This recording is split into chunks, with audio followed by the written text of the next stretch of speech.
আমার এক বন্ধু কমেন্ট করেছেন, আমার হঠাৎ মন খারাপ হয়, দুশ্চিন্তা হয়, রাতে মারামারির স্বপ্ন দেখি, মাঝরাতে গলা বুক শুকিয়ে ঘুম ভেঙে যায়, রাতে প্রস্রাব করার পর গা হাত পা ছটফট করে অর্থাৎ ছটফট করে, আবার পানি খেয়ে ঘুমায়। আমার কি নার্ভের সমস্যা? বন্ধুরা, এখানে একটা বিষয় ভাবার আছে। এখানে এই যে সমস্ত লক্ষণগুলো রয়েছে সেই সমস্ত বিষয় কিন্তু অতিরিক্ত চিন্তা করার কারণে হয়।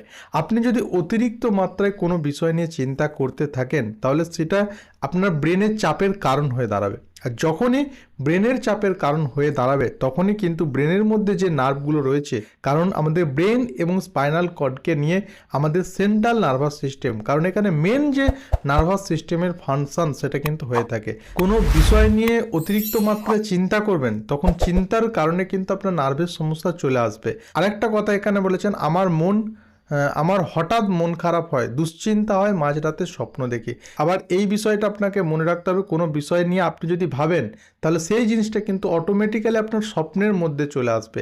আর আপনি যদি ভয়ের বিষয় নিয়ে ভাবেন, খারাপ বিষয় নিয়ে ভাবেন, তাহলে সেই ধরনের স্বপ্নই কিন্তু আপনার মধ্যে এর জন্য প্রথমে আপনাকে যে জিনিসটা করতে হবে, আপনাকে ভালো কিছু সঙ্গে নিয়ে থাকার চেষ্টা করতে হবে, ভালো কিছু দেখতে হবে, ভালো কিছু শুনতে হবে। তাহলে ধীরে ধীরে ধীরে অটোমেটিক্যালি আপনার চিন্তার মধ্যে, ব্রেনের মধ্যে যে সমস্ত জিনিসগুলো যাবে সেগুলো ভালো জিনিস যাবে।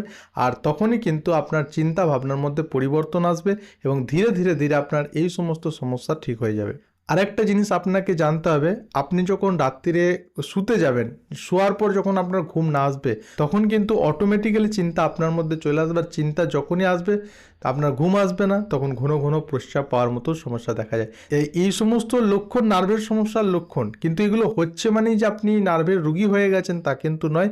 আপনার প্রথমে যে কাজটা করতে হবে, আপনার চিন্তা ভাবনার মধ্যে শুদ্ধতা আনতে হবে। আপনি যদি চিন্তা ভাবনার মধ্যে শুদ্ধতা আনতে পারেন, চিন্তা ভাবনার পরিবর্তন করতে পারেন, তাহলে অটোমেটিক্যালি এই সমস্যা চলে যাবে। যে ধরনের স্বপ্ন আপনার মনের মধ্যে আসছে, যেগুলো আপনার প্রধান ভয়ের কারণ হয়ে দাঁড়াচ্ছে বা সমস্যার কারণ হয়ে দাঁড়াচ্ছে, সেই জিনিসগুলোকে ভাবা অ্যাকচুয়ালি আপনাকে বাস্তব জগতে বন্ধ করতে হবে। আপনি যদি ওই জিনিসটা নিয়েই থাকেন তাহলে সেটা কিন্তু স্বপ্নে অটোমেটিক্যালি চলে আসবে। কী ধরনের আপনার সমস্যা রয়েছে অবশ্যই কমেন্ট করে জানাতে ভুলবেন না। আর ভিডিওটা ভালো লাগলে অবশ্যই আপনার বন্ধু বান্ধব আত্মীয় স্বজন সকলের সঙ্গে শেয়ার করে দেবেন। আর ভালো লাগলে অবশ্যই একটা লাইক দেবেন।